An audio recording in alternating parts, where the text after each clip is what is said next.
joining us. Thank you very much, Professor Emilia. It's my pleasure to be with you today, and thanks to SOAS and CIMAC for inviting me at this conference. Ladies and gentlemen joining us from around the world, good day. The African Continental Free Trade Area needs no introduction anymore.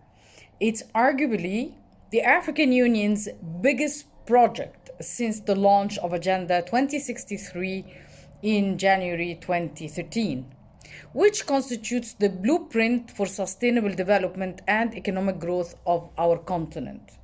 So today, my address will focus on arbitration as a means to settle disputes in the wake of the AfCFTA. I know I've been asked to speak for 50 minutes. I will probably speak shorter, and I will be happy to entertain any questions. It is true that the AfCFTA was born out of the mutual desire for economic growth and fight socioeconomic ailments, including the illegal migration that leads to the loss of life of many of our youth. This noble objective may be good enough if we are in utopia. Why? Simply because states have the differences. States are inherently selfish when it comes to their interests, and states are motivated by what is in it for them. So luckily, whether for the utopian goal or for interests, AU states managed to have a brilliant treaty adopted. Yet differences are bound to happen, and dispute between states on the interpretation and application of the agreement's provisions will occur. As a consequence, it's not only natural, but rather essential that international trade agreements incorporate provisions that provide for effective dispute settlement mechanisms. AfCFTA is no different. Article 20 of the agreement establishes a mechanism to settle disputes arising between states parties only. The mechanism is to be administered in accordance with the Protocol on Rules and Procedures on the Settlement of Disputes, which is part and parcel of the agreement. This is a similar model to the World Trade Organization dispute settlement mechanism, which consists of a dispute settlement body, panels, and an appellate body. So what about arbitration? Well, pursuant to the AfCFTA Protocol on Dispute Settlement, recourse to arbitration is a matter of choice to be made jointly by the parties to a dispute. Article 6.6 states that where the parties to a dispute consider it expedient to have recourse to arbitration as the first dispute settlement avenue, the parties to a dispute may proceed with arbitration as provided for in Article 27 of this protocol. Based on this provision, we can safely say, first, within the AfCFTA process, states parties can choose to recourse to arbitration as a means to settle their disputes, but they are in no way under any obligation to do so because we have another mechanism. Second, the scope of access to arbitration is limited to the first instance only. This means that in case of unsuccessful consultations, states mutually can decide to refer their dispute to the dispute settlement body created under Article 5.1 of the protocol. Hence, the option of arbitration is taken off the table. However, the DSB, which is the dispute settlement body, must still be notified of the decision to go to arbitration. So here the upper hand will always going to be for the DSB. Third, all parties to the dispute must agree to explore the option of arbitration. So there is no room for a unilateral referral to arbitration. In a way, this requirement protects smaller and poorer states from being forced to submit to the choices of the bigger and richer states.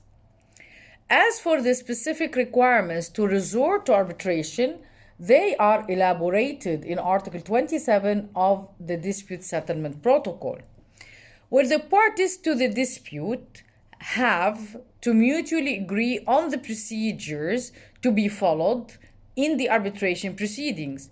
Presumably, this will include the applicable rules such as UNCITRAL, ICC, etc., as the provision of paragraph 1 of Article 27 is silent on such options. The parties are barred from simultaneously referring the same matter to the DSB. Once they agree to refer a dispute to arbitration, obviously, they have to wait until the outcome. This is to avoid a duplication of efforts. Moreover, they are obligated to notify the DSB of their decision to resort to arbitration and must jointly agree to a joinder of third parties to their proceedings. They should abide by the arbitration award and they should notify the DSB of such award for enforcement. And finally, in the event of the refusal of one of the parties to cooperate, the complaining party shall refer the matter to the DSB for determination. Also, this provision states that arbitration awards shall be enforced in accordance with the provisions of Article 24 and 25 of this protocol, mutatis mutandis. Now, this is where it becomes a little more complex. But before I move to address the enforcement mechanism, allow me to comment quickly on the requirements I have just mentioned. If we analyze thoroughly Article 27, it's easy to discover that emphasis was given to show that arbitration under the AfCFTA is a first instance mechanism, as it requires the parties that chose arbitration to conclude it before resorting to the DSB, should their arbitration fail. What is even more interesting about this provision is that while it requires the parties to abide by the arbitration award, it does not necessarily mean that such award is final. That is to say that the provision does not expressly bar any of the parties from having further recourse to another dispute settlement mechanism, in this case, the DSB. Now, moving back to Article 24, which is about surveillance of implementation of recommendations and rulings, and Article 25 on compensation and suspension of the concessions or any other obligations under the AfCFTA. Let's start with Article 24. In paragraph 1, it stipulates that states parties shall promptly comply with recommendations and rulings of the DSB. This includes arbitration awards, which, as I mentioned earlier, are enforced by the DSB. In this regard, this article also makes provisions for circumstances where states may find it impractical to promptly comply, in which case the concerned state may be granted an extension of time to do so.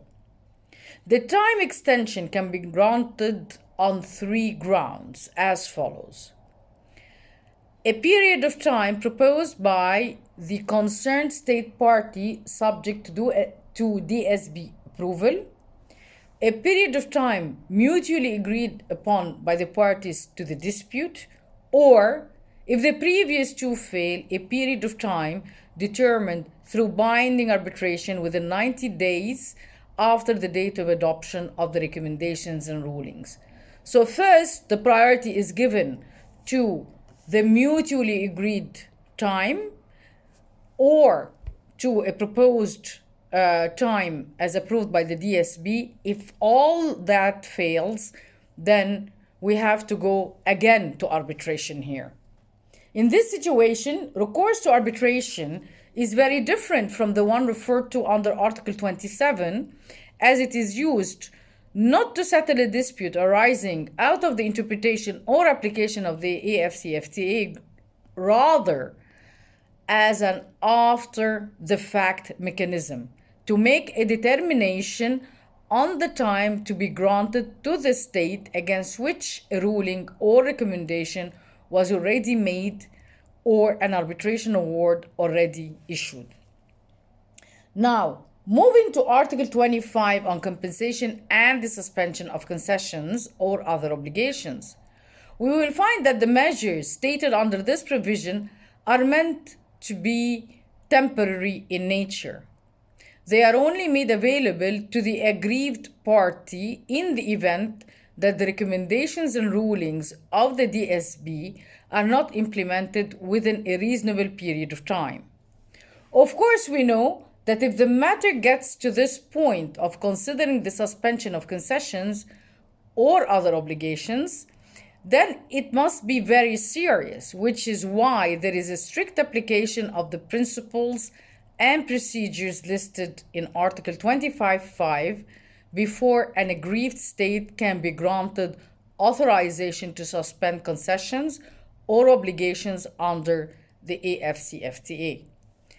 In this circumstance, recourse to arbitration is proposed where the defaulting state objects to the granting of authorization to the aggrieved state to suspend concessions or obligations.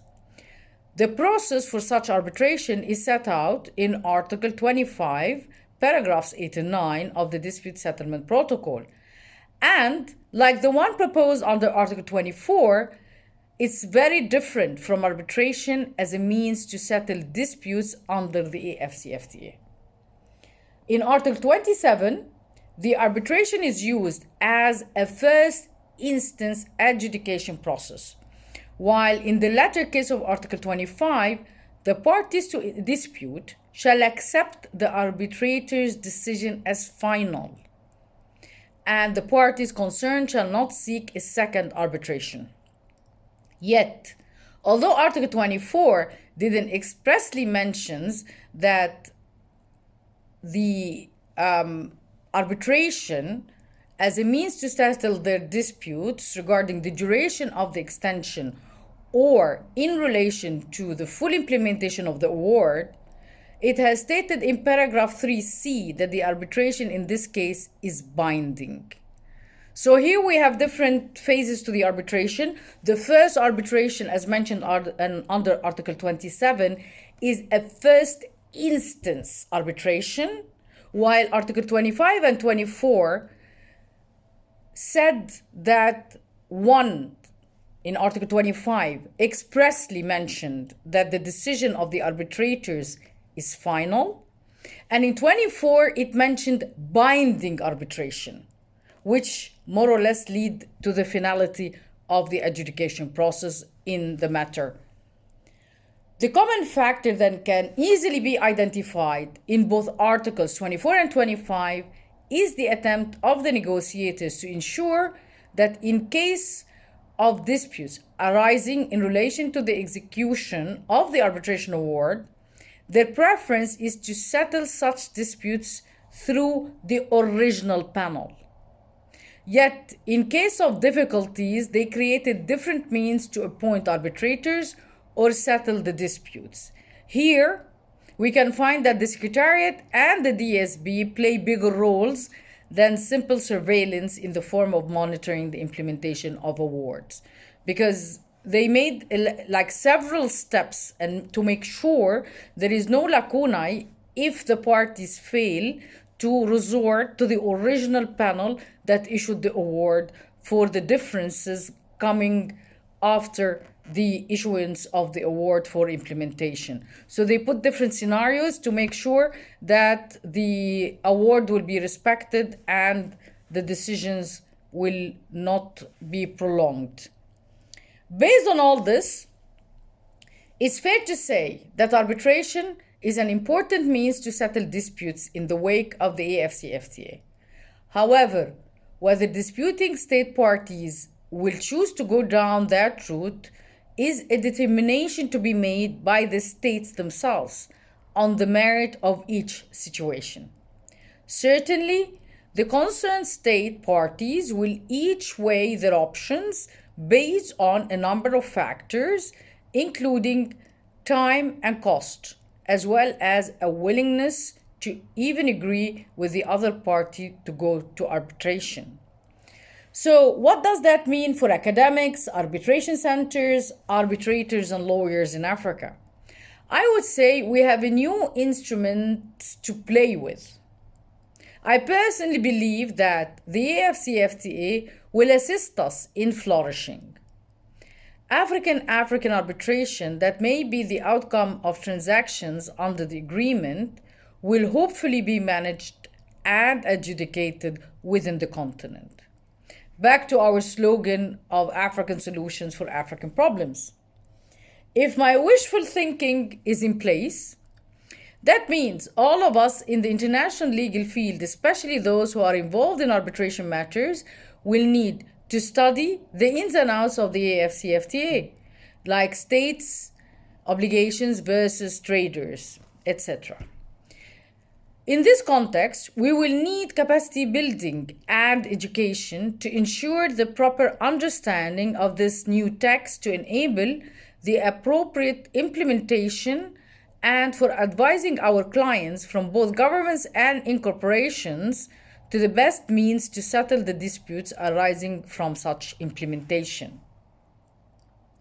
This is something we have to fight for, especially African arbitration centers, who should showcase of their facilities and list of competent arbitrators to be used by any parties who would like to resort to arbitration as means to settle their disputes. I honestly don't see the logic of why we would leave this opportunity slip from our hands. It's a golden one that we should grab and hold on to in order to ensure that the entire process relating to the AfCFTA remains within our continent.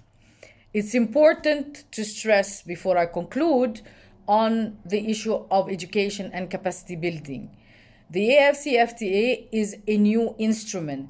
It's young. So we need more commentary from the side of academics. We need more literature to depend on. Also, we need a lot of capacity building in relation to the arbitration centers because simply we have enough arbitration centers in Africa. Some of them are very prominent. Some of them are yet to stand tall and showcase of their abilities.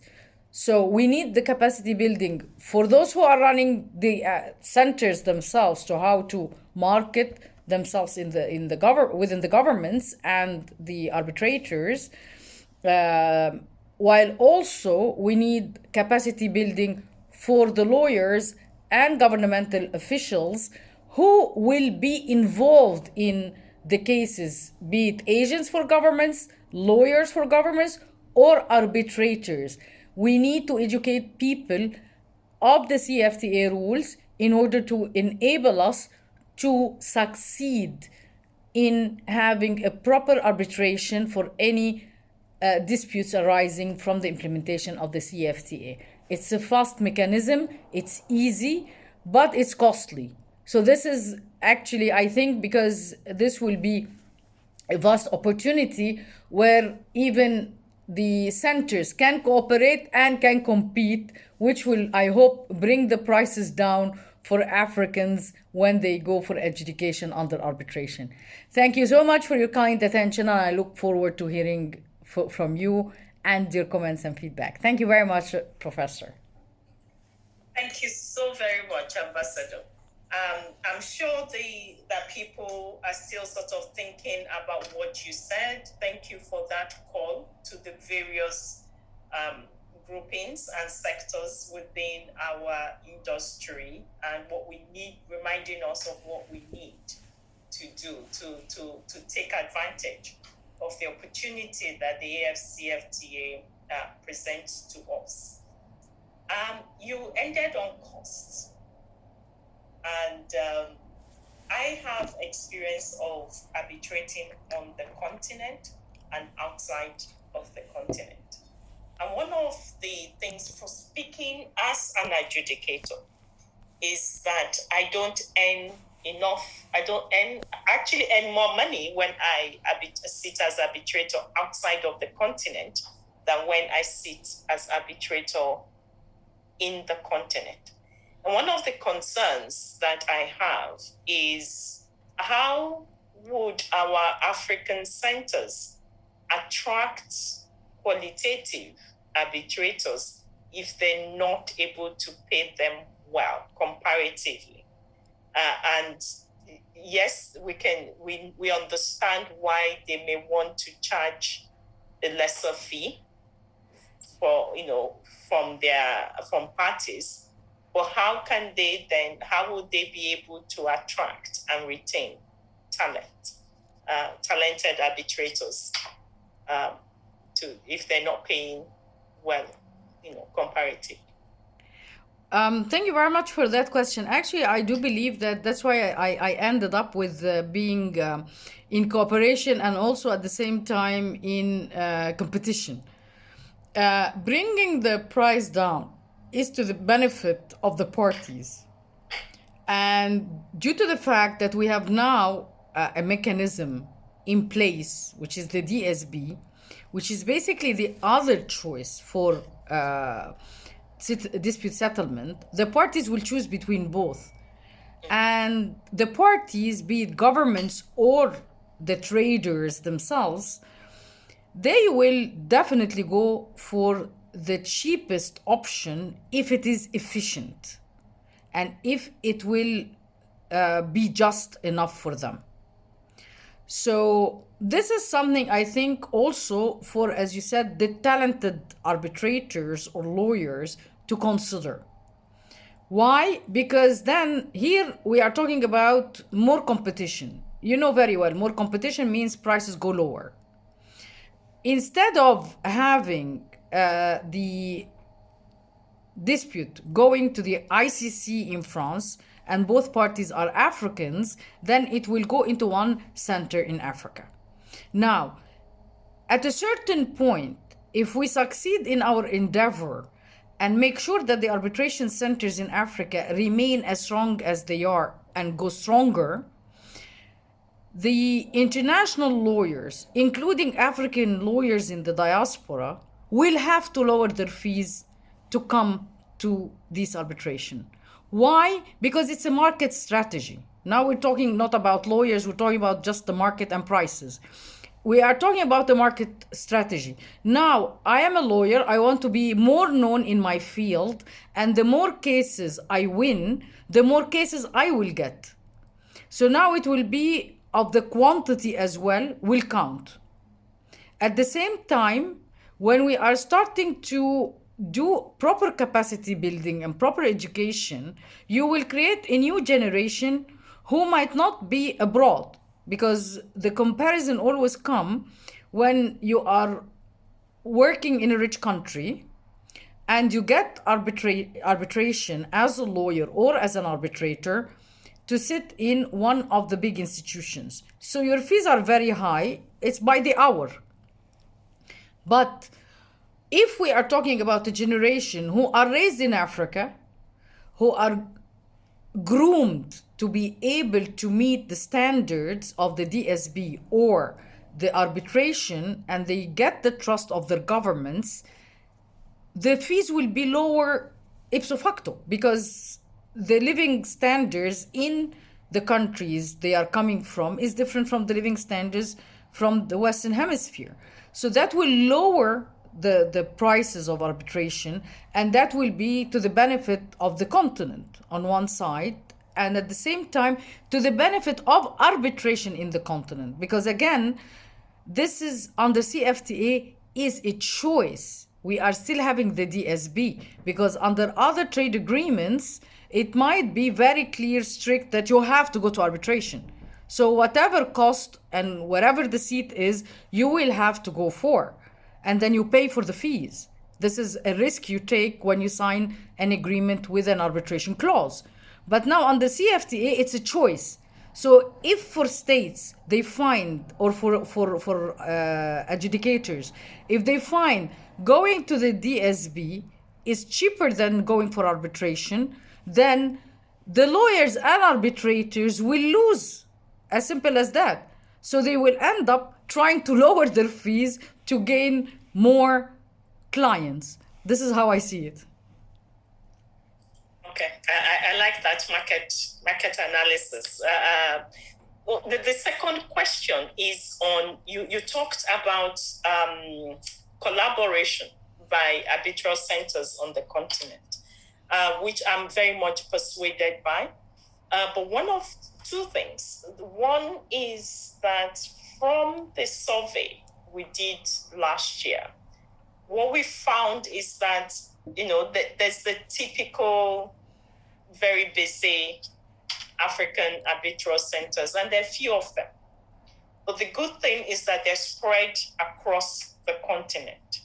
And I had written to suggest that for purposes of the AfCFTA and the dispute resolution, the dispute settlement mechanism, on the one hand, and for the private dispute resolutions, cross-border disputes that would arise between the private parties, that it might be necessary for us to consider having some, breaking up the continent into regions and having clear arbitral centers that we can call upon and that are actively supported by the Africa Union, so that they are the ones that would administer those disputes if they arise. And you had talked about centers publishing their list, or at least making their list of arbitrators available, easily available. So I was just wondering, what do you think? Do you think that having identified arbitral centers who can help with managing these disputes, but that those centers would need to be actively promoted by the African Union, whether you think that would be a good way of meeting that need? Well, the point is, let me start by why I'm saying it's good for them to cooperate. The cooperation starts from showing case that the African centers are able to run the arbitration. Because I think, in my personal point of view, that our states do not have enough confidence in our centers because they are of so many reasons. So now, the first issue is to showcase that no, we are as good as the international centers and we can run your arbitration process honestly and fairly. So this is one aspect that I'm saying the cooperation has to start. Maybe we should have an association or something like the bar for the centers themselves.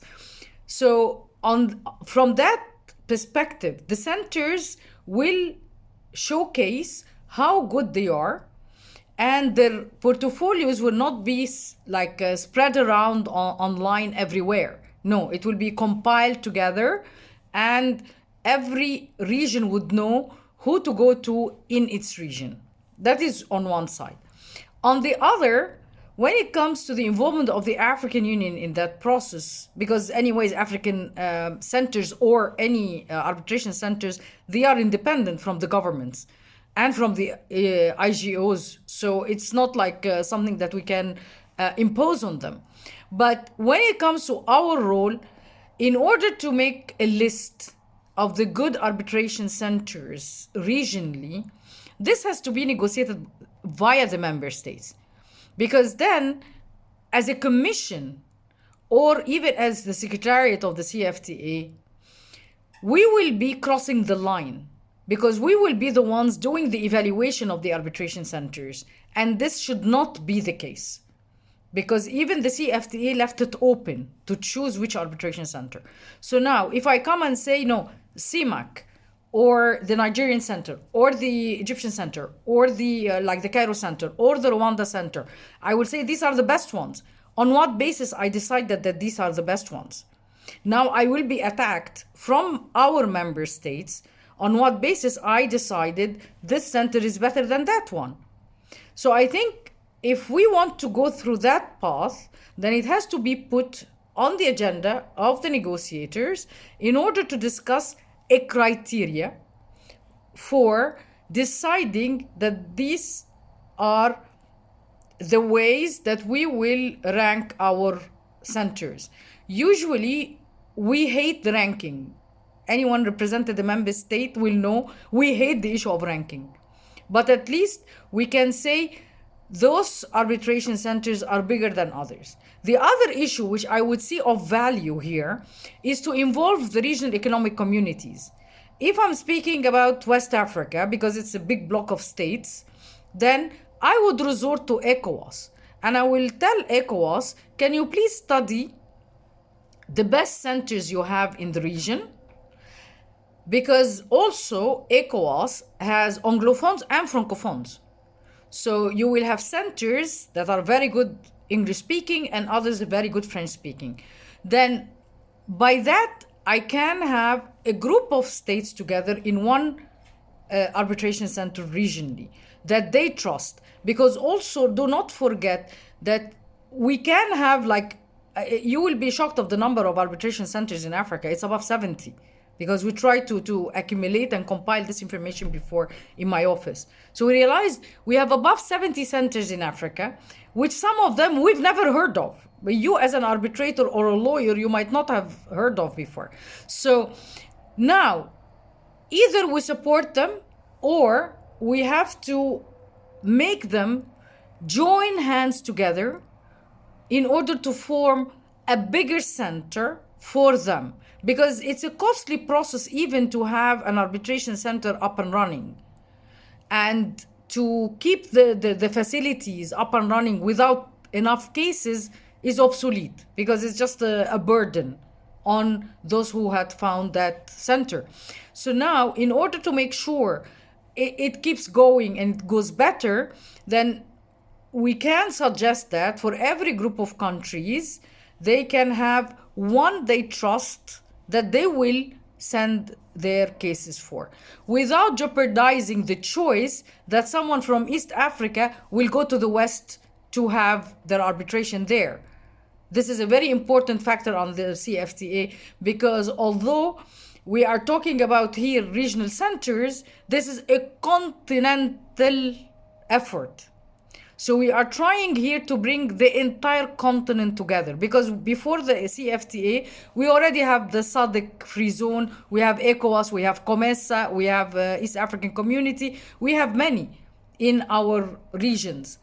But now, because we want the continental level, we are going to propose a solution which will be easier for regions because the centers will be closer to the countries, closer to the lawyers and arbitrators from the country. So it will be cheaper for them, definitely. But that does not jeopardize their right to go to arbitrate in another region. This is something like one of the formulas I think that we can work with. Great. I think that I completely agree. And I suppose you already made that call on academics like myself to do some more publications, to do some more research. And I think speaking for the African academic community, I think we'll be very happy to do more research, to do more publications. It's just that we need to be funded. To do some of this. And it would be very interesting if the African Union, or as you have suggested, the REX, would be willing to fund some of these projects, or even the Africa Development Bank through the Africa Legal Support Facility will be willing to fund some of these research projects. Thank you very, very much. I'm just wondering if anybody wants to say we still have our ambassador for another 10 minutes. If does anybody want to raise their hands and or we can okay. So I have one for you in the chat. It's actually 1 times 4. Okay. It says, good morning, Ambassador. Thank you so much for your address. My question relates to investor stakes dispute settlement. The first one is, will the AfCFTA investment protocol, when finalized, provide for an ISDS mechanism? Why or why not? Do you want me Okay. to take? Do you want to I take? think I should then take I'll- them one by one because there are so many. Yes. Okay. Okay. Yes. Well, I do think when it comes to the ISDS, I know it's a very complicated matter. And it's yet to be seen whether we will have a full mechanism like the DSB in the trade aspect, in the investment aspect or not. Why or why not? It will be definitely depending on member states and their existing obligations. Because now, when we create more obligations to states while they are already having cases in other fora for the investment disputes, they may prefer to resort to what they know rather than going for something that they don't know. Like, for example, again, it's not utopia, but we have exit. Maybe we're not happy with exit, but we know exit. We know the rules. So maybe states will say, okay, no, let's stick to that. But on the other hand, because now we are creating a full mechanism for our continent, maybe states, while negotiating, will say, no, no, no, we, as we did in the trade, we should do in investment, we have to have a mechanism for us. We create something for us. And for me, I would adjudicate for that. If we're talking about African investments in African countries, why would we go abroad? So it makes sense that we stay within the continent. But again, it is yet to be seen when all the negotiations are finalized. I think as long as everything is still under negotiation, so all the options are open. And as we always say in the UN, nothing is agreed until everything is agreed to. So as long as the text is still open and member states are still discussing it, we don't know what we'll end up with as the final outcome. Perfect. So the second one is, given the many controversies surrounding ISDS generally, will the drafts of the investment protocol be made available for public review and comments? I think we're really concerned that it's not public. So we're wondering whether the draft at least is made public, and that will give those of us who are academics and researchers in this area opportunities to also make comments. Well, as you know, my history is full of negotiations. Drafts are never public. And it goes in the hands of academics when the governments want their advice in the negotiation process. So it will go public when everything is already agreed to. This is a sensitive issue for member states when they are negotiating texts, because all what we call industry, NGOs, academics, all those outside of the meeting room that is closed on governments will form sort of pressure groups on the governments. So governments are not comfortable with that. Thank God this is trade and not human rights. It's worse. But simply, why it's kept, it's not a secret. But the drafts are meant to be discussed in meeting rooms, not to be published online to listen to comments of others. At the end, when the text is adopted, you may land on the documents of drafts as part of the travaux préparatoires of the convention. But during the negotiation process, it's not normal to make it public.